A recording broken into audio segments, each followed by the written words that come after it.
여러분 안녕히 주무셨습니까? 참 좋은 아침입니다. 오늘 7월 12일 목요일 말씀으로 드리는 오늘의 번제 함께합니다. 이사야서 16장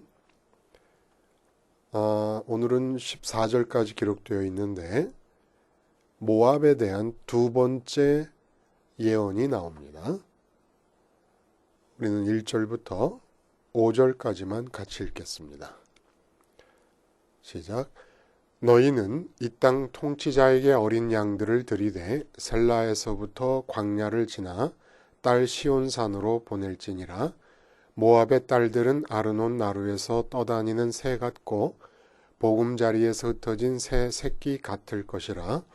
너는 방도를 베풀며 공의로 판결하며 대낮에 밤같이 그늘을 지으며 쫓겨난 자들을 숨기며 도망한 자들을 발각되게 하지 말며 나의 쫓겨난 자들이 너와 함께 있게 하되 너 모압은 멸하는 자 앞에서 그들에게 피할 곳이 되라. 대저 토색하는 자가 망하였고 멸절하는 자가 그쳤고 압제하는 자가 이 땅에서 멸절하였으며 다윗의 장막에 인자함으로 왕위가 굳게 설 것이요 그 위에 앉을 자는 충실함으로 판결하며 정의를 구하며 공의를 신속히 행하리라. 오늘 우리가 함께 읽은 말씀 중심으로 변함 없으면 변화의 중심 된다라는 제목의 하나님 말씀 증거합니다. 변함 없으면 변화의 중심 된다. 내 삶의 환경을 바꾸고 싶을 때가 많습니다. 예를 들어 경제적 형편이 어렵다. 그러면 우리는 그 경제적 형편이 바뀔 수 있도록 하기 위해서 여러 가지 이제 대책 마련에 부심하고 그리고 선택된 대책이 있으면 행동에 옮기고 환경을, 조건을, 형편을 바꾸어 나가려고 애를 씁니다. 근데 그 전에 어렵지 않은 일이 있어요. 그게 뭐냐 하면은 환경을 바꾸려고 해서 성공적으로 환경이 변화가 이제 일어났더라도 또다시 변화의 압박감이 새롭게 나타나게 됩니다. 그러니까 이거는 악순환이에요. 아무리 원하는 변화가 일어났더라도 원하는 변화가 일어나는 것도 쉽지 않지만 대부분의 경우는 일어났다고 하더라도 그 변화가 일어나면 그 또 다른 변화의 압박감이 나를 몰아세웁니다. 이게 악순환이죠. 어떻게 해야 이게 근본적으로 바뀔 수 있을까요? 이것이 그렇게 어렵지 않다는 거예요. 삶의 환경이 변화되는 것은 하나님 손에 달려 있습니다. 근데 하나님께서 그 내 삶의 환경을 변화시켜 나가실 때 그 이끄시는 역사에는 반드시 중심축이 필요합니다. 근데 그 삶의 환경에서 내 마음이 중심축이 된다는 것은 어떤 걸 뜻해요? 삶이 어떻게 변하더라도 중심은 변하지 않습니다. 중심에는 움직임이 없습니다. 변함이 없는 거예요. 중심에는. 이 변함이 없다는 얘기는 두 가지 의미를 갖고 있어요. 내 마음의 거처가 변함이 없다는 것이고 내가 마음을 둔 그 거처에 변함이 없는 거예요. 두 번째, 변함이 없다는 얘기는 변함이 필요 없다는 얘기입니다. 그러니까 충분히 만족하고 충분히 기쁘고 행복하다는 거예요. 내 마음이 변함이 없는 거처에 머물면서 충분히 만족하고 행복하면 내 삶의 중심이 되면서 하나님께서 내 삶에 일으키시는 모든 변화는 나를 중심축으로 해서 일어나게 된다는 겁니다. 그러니까 내가 중심에서 벗어나서 삶의 환경 자체의 변화를 손에 쥐고 그것을 씨름하면서 싸우고 있게 되면은 삶의 어느 한 부분이 변화하는 것도 쉽지 않을 뿐더러 변화가 일어났더라도 또 다른 변화의 압박감에 시달리게 되는데, 그 삶의 환경적 변화에서 마음을 떠나서 마음의 거처를 변함이 없는 거처로 삼고, 그럼으로써 이미 마음 자체가 행복해지면 그 다음부터 삶의 변화는 그러한 나의 마음을 중심으로 일어난다는 거예요. 그러려면 내 마음의 거처를 어떻게 잡아야 됩니까? 바로 마음이 하나님께 붙박이가 되면 된다는 거예요. 하나님께 붙박이가 되면 내 마음이 하나님을 거처로 삼으면 하나님은 변함이 없으십니다. 예를 들어 내가 재정 형편에 돈에 마음의 거처를 삼고 마음이 돈에 가 있다. 그러면 돈의 상황, 경제 상황은 끊임없이 변해갑니다. 그러면 그렇게 변하는 내 마음의 거처가 중심이 될 수가 없습니다. 변화하는 중에 기쁨과 만족이 있을 수가 없습니다. 아니면 내 건강이 중심이다. 내 마음이 머무는 거처다. 그러면 내 건강 상태는 오늘 다르고 내일 달라요. 그러면 그렇게 변화무쌍한 건강이라는 것을 거처로 삼고 있는 내 마음에 변함이 없을 수도 없고 행복이 주어질 수도 만족이 주어질 수도 없습니다. 오직 변함없는 하나님께 마음이가 머물 때라야만 마음이 중심이 될 수 있을 정도로 변함이 없고 움직임이 없고, 그리고 변할 필요가 없이 만족할 수 있다는 거예요. 만족하고 기쁘고 행복한 마음만이 그 사람의 삶의 환경의 변화의 중심이 될 수 있습니다. 불만족한 마음으로 삶의 환경 어느 부분을 붙잡고 변화를 추구하려고 하면 추구의 달인이 될 뿐이지 그 추구함이 성취로 이어진다는 보장도 없고, 성취로 이어진다고 해도 또 다른 추구의 필요성을 붙잡을 수밖에 없게 돼버리고 끝없는 악순환의 고리가 이어지게 된다는 거예요. 어떻게 하나님께 붙박이가 됩니까?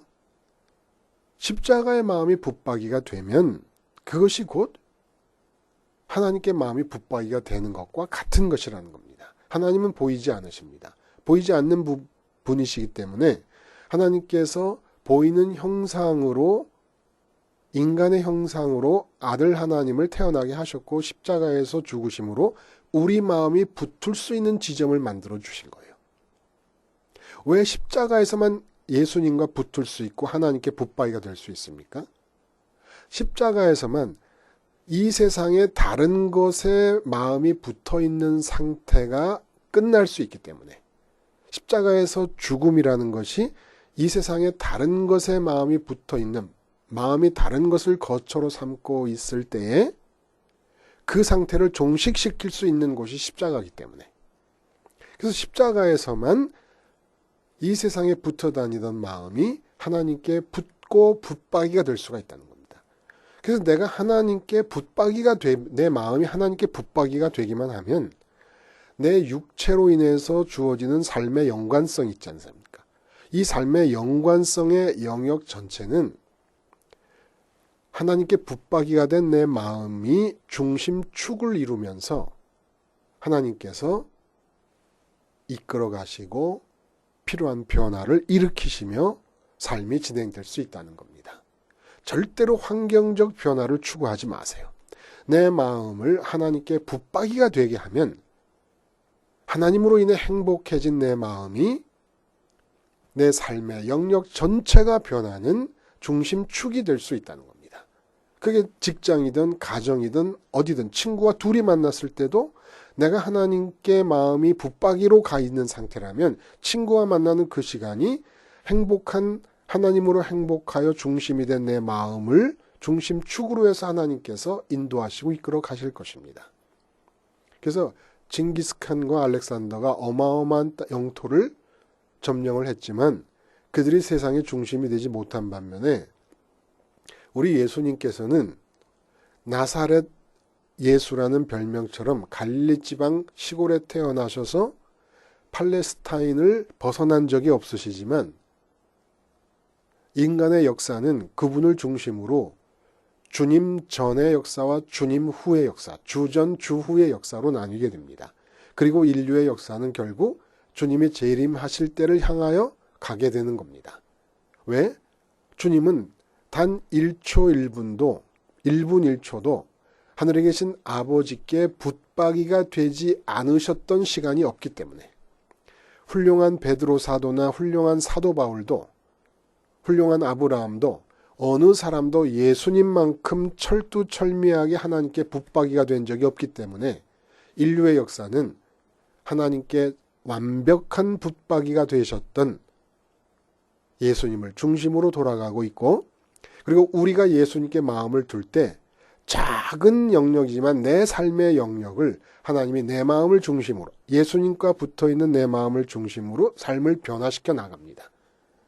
그래서 변화에 적응하지 못하는 기업이 망한다, 변화에 적응하고 앞질러 가야 된다 이렇게 얘기하지만 그런 말에 속지 마시고 하나님께 붙박이가 되세요. 변함이 없어야 됩니다. 마음의 변함이 일어나지 않아야 내 삶의 진정한 변화들이 일어납니다. 저절로 일어납니다. 변화는 저절로 일어나는 거예요. 오늘 본문은 모압에 관한 두 번째 예언입니다. 말씀드린 대로. 근데 특이하게 1절부터 5절 우리가 읽은 부분은 이렇게 하나님의 심판을 받아 멸망하게 될 모압에 대해서 이 하나님의 심판과 주어질 멸망으로부터 빠져나갈 수 있는 구원의 길을 제시한다는 것이 아주 특이해요. 다른 나라들에 대한 예언과 비교해서. 근데 결국은 6절 이하에 보면은 1절부터 5절까지 제시하고 있는 이사야의 그 구원의 길을 모압이 받아들이지 않고 거부합니다. 뭐 거부했다는 역사적인 기록이 있는 것은 아니지만 이사야가 원하고 제시하는 그 길이 아닌 다른 길을 걷게 됩니다. 그것을 교만이라고 얘기하고 결국은 하나님의 심판과 멸망의 예언이 성취될 수밖에 없는 길로 들어서게 되는 것이지요. 근데 1절부터 5절까지 모압에게 제시하며 권고하는 구원의 길이 우리들에게 지금까지 말씀드렸던 그 문제를 집중적으로 드러내 보여주고 있다는 겁니다.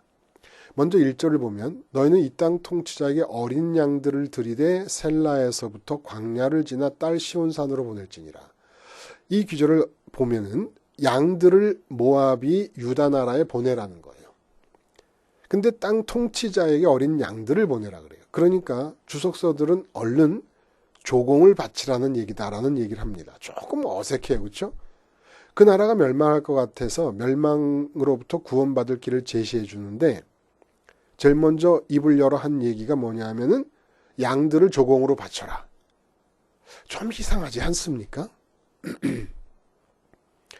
근데 이게 조공이 아니라 왜 조공이라고 그렇게 급하게 결론을 내리냐 하면은 북왕국 이스라엘 아합 왕 때에 이 모압이 조공을 바쳤습니다. 조공을 바치는데 어린 양 10만 마리와 순양 10만 마리를 바치는 게 아니라 그 10만 마리 10만 마리씩의 털을 바쳐요. 양털을. 조공은 양을 바치는 게 아니라 양털을 바치는 거예요.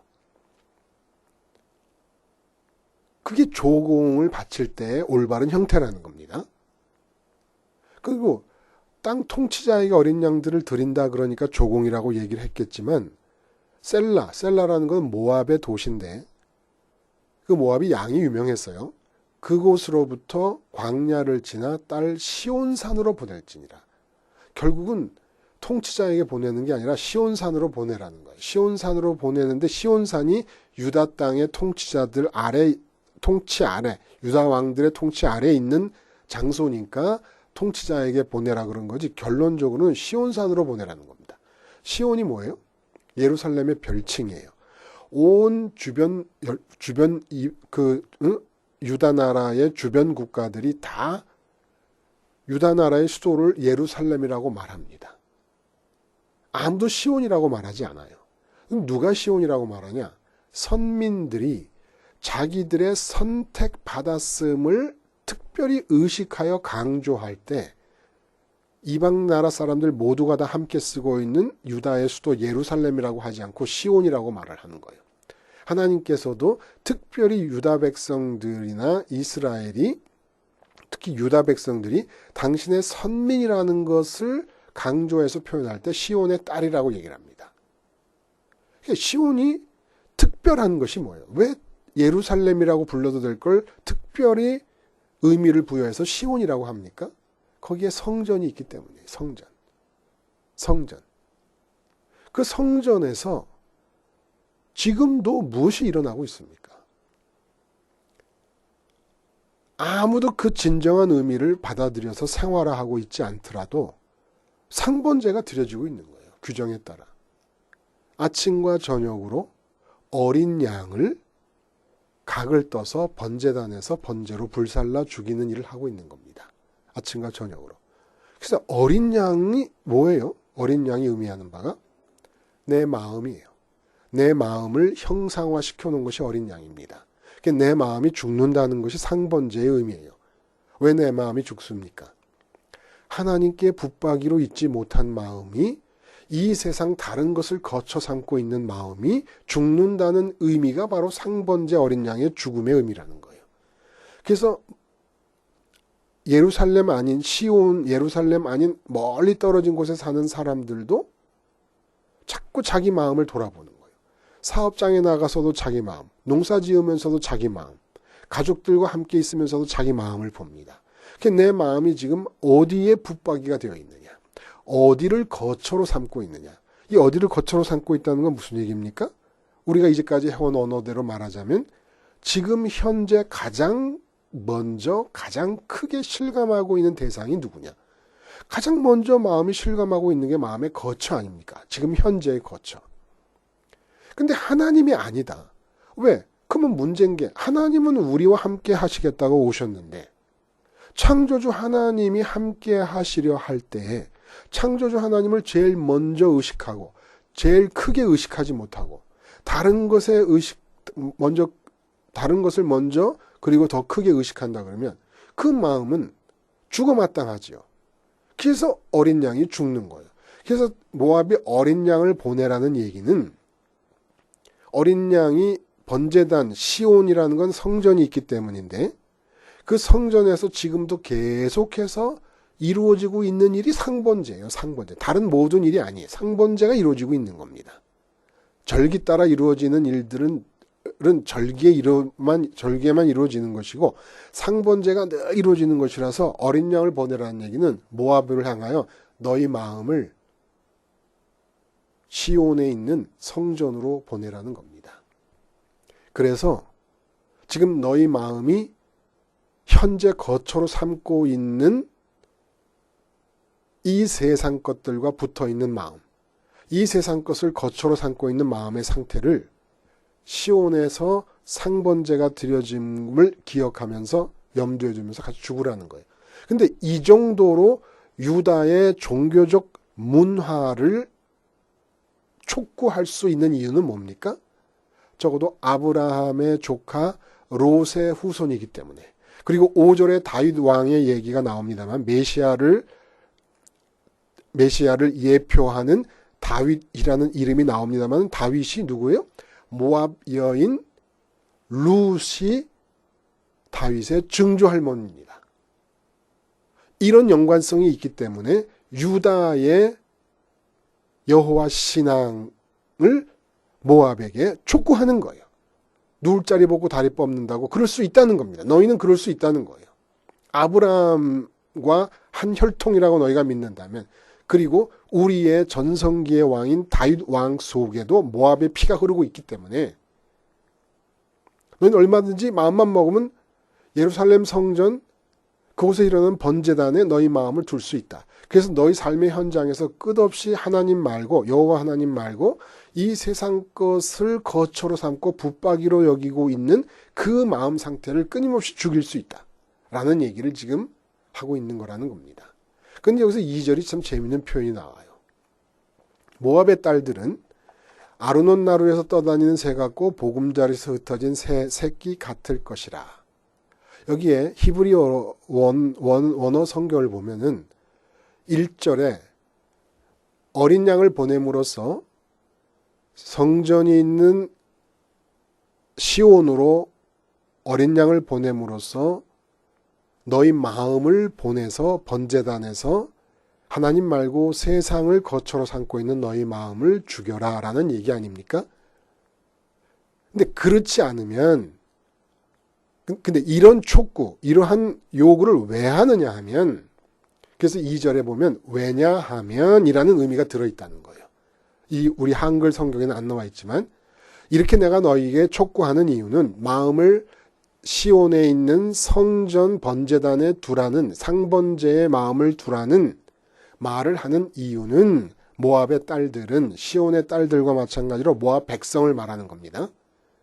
모압의 딸들은, 모압 백성은 아르논 나루에서 떠다닌 새 같고 보금자리에서 흩어진 새 새끼 같을 것이기 때문이다. 이게 무슨 얘기입니까? 아르논 나루라는 것은 아라비아 북부, 그러니까 모압은 사해 있잖아요. 요단강이 있고 요단강 아래쪽에 사해, 요단강 위쪽에 갈릴리 호수가 있어요. 아래 사해 쪽에 있으면 동편, 사해의 동편에 있는 나라입니다. 그럼 그 아래쪽으로는 아라비아가 있지 않습니까? 그 아라비아 북부에서부터 시작해서 32km 정도를 흘러 들어와서 사해로 들어가는 강 이름이 아르논입니다. 그래서 이 아르논 나루에서 보면 나루터마다 뭐 생선 쪼가리들이 죽은 그 생선들이 땅에 널려져 있고, 그러니까 그런 먹이를 주워 먹으려고 나루터마다 새들이 빙빙 공중에서 배회를 하고 있지 않아요? 그 모습을 보는 것이고, 또 새끼를 잔뜩 낳았는데 둥지가 바람에 날아가 버리니까 둥지가 떨어지면서 새끼들이 땅바닥에 다 흩어져 가지고 둥지를 잃어버린 새 새끼 같은 그런 형상으로 모압을 비유를 지금 하는 겁니다. 이사야가. 이게 뜻하는 바가 뭡니까? 너희가 마음을 시온에 있는 예루살렘 성전 번제단에 두지 않으면, 그래서 너희 마음이 상번제 어린 양과 함께, 어린 양을 보내라 그랬으니까 그 어린 양과 함께 너희 마음이 죽는다라고 하는 생각을 통해서 하나님께 붙박이가 되지 않으면 어떤 일이 일어나느냐? 새가 공중을 배회하듯이, 그리고 둥지를 잃은 새 새끼들이 땅에 흩어져 떨어지듯이 너희 마음은 끝없이 삶의 변화에 따라서 배회하게 될 것이다 라는 얘기를 하는 겁니다. 여기서 특별한 이 참 문학적인 어떤 이사야의 감수성이라 그럴까요? 그런 걸 엿볼 수가 있어요. 여러분 생각해 보세요. 알바트로스나 독수리처럼 공중에서 한없는 시간을 유유자적할 수 있는 새라 할지라도 그 어떤 새도 아무리 하늘에서 날개 하나 움직이지 않고 날개를 핀 채로 바람을 타면서 몇 시간이고 그대로 멈춰서 공중에 떠 있는 새일 수 있다 하더라도 공중에 거처를 잡는 새는 아무도 없습니다. 공중을 나는 새가 공중의 거처를 정하는 법이 없습니다. 날개를 달아주신 이유는 공중을 나르라고 날개를 달아주신 것이지만, 어떤 새도, 날개를 달고 있는 어떤 새도 공중의 거처를 잡지 않습니다. 마찬가지예요. 우리 인간에게 하나님이 몸을 주셨습니다. 육체를 주셨어요. 육체를 주셨다는 것은 새에게 날개를 주셨 것과 같은 이유. 날개를 주셨으므로 공중을 나는 것이 새의 일상입니다. 그러나 거처를 삼을 수 없어요. 우리에게 몸을 주신 것은 몸으로 이 땅을 사는 것이 우리의 일상입니다. 그러나 우리의 거처가 땅일 수 없다는 거예요. 공중을 나는 새가 거처를 공중에 잡을 수 없듯이 육체를 입고 땅을 사는 우리가 땅의 마음의 거처를 잡을 수 없다는 겁니다. 참 이사야의 놀라운 문학적 통찰이 여기 있지요. 그러므로 이 땅에 살고 있지만 마음의 거처는 땅에 있어서는 안 된다는 걸 말하는 겁니다. 근데 이미 땅의 거처를 삼고 있으니 어린 양을 보내서 그 땅에 거처 삼고 있는 네 마음을 어린 양이라고 생각해서 시온으로 보내가지고 번제단에서 죽여라.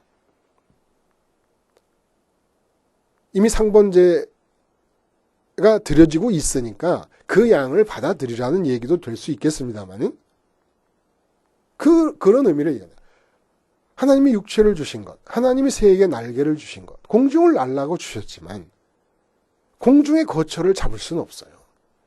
육체를 주신 것은 육체로 땅을 살라고 주신 것이지만 우리 마음이 땅의 거처를 삼을 수는 없는 것입니다. 더군다나 사해 동편의 모압의 위치는 그야말로 동서남북으로 터져 있습니다. 바다를 끼고 있다든지 무슨 이런 게 아니에요. 그러니까 역사를 봐도 늘 동서남북으로 침략을 받습니다. 환경의 변화가 무쌍하다는 거예요. 근데 항상 위협적인 변화가 무쌍합니다. 이럴 때 마음을 예루살렘 시온에 있는 성전으로 보내서 하나님께 붙박이가 되게 하라는 거예요. 그게 살 길이라는 겁니다. 근데 그 3절을 보면은 너는 방도를 베풀며 공의로 판결하며 대낮에 밤같이 그늘을 지으며 쫓겨난 자들을 숨기며 도망한 자들을 발각되게 하지 말며 나의 쫓겨난 자들이 너와 함께 있게 하되 너 모함은 멸절하는 자 앞에서 그들이 피할 곳이 되라. 이게 무슨 얘기예요? 유다가 도망가고 쫓기고 피난 갈 거라는 겁니다. 그때 그들이 도망가고 쫓기고 피난 간다고 그 유다 나라에 속했던 예루살렘 성전까지 버리지 말라는 거예요. 그리고 예루살렘 성전을 허락하신 유다와 운명을 같이 하겠다는 마음을 가지라는 겁니다. 이것은 유다와 운명을 같이 하라는데 방점이 찍힌 말이 아니라 유다에게 허락하신 예루살렘을 버리지 말라는 거예요.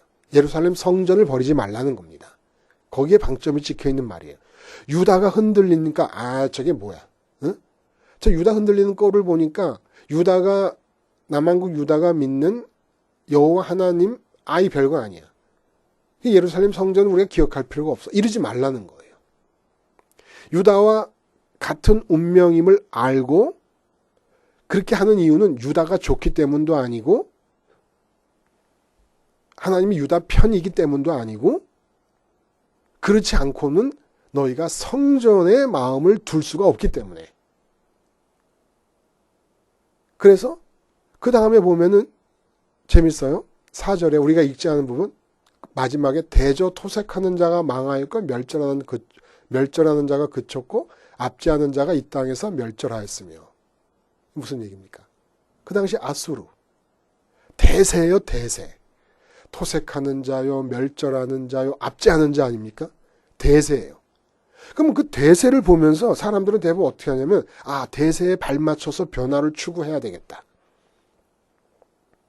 이런 식으로 생각하는데 그러지 말라는 거예요. 대세를 따르지 말라는 거예요. 그 환경적 차원에서 드러나고 있는 대세는 오래 못 간다는 겁니다. 절대로 거기에 마음을 맞추거나 거기에 따라서 마음을 움직여 가지 말라는 거예요. 그러니까 지금 남유다 같은 것이 지금의 형편은 교회 아닙니까? 교회를 바라보면 쉽게 세상 사람들이 비난하는 대로 썩었다, 부패했다, 여러 가지 비난이 주어져요. 근데 실제로 그렇게 썩고 부패한 부분이 있고 만연합니다. 그럼에도 불구하고 우리가 그 교회가 말하고 있는 십자가와 십자가에서 죽으신 예수님은 버리지 말아야 된다는 거예요. 정 지긋지긋하고 견딜 수가 없어서 예배당 모임, 교회가 아니라 예배당 모임을 뛰쳐나오더라도, 어떤 특정 지역의 예배당 모임을 뛰어나오더라도 예수님의 십자가의 예수님은 놓치지 말라는 겁니다.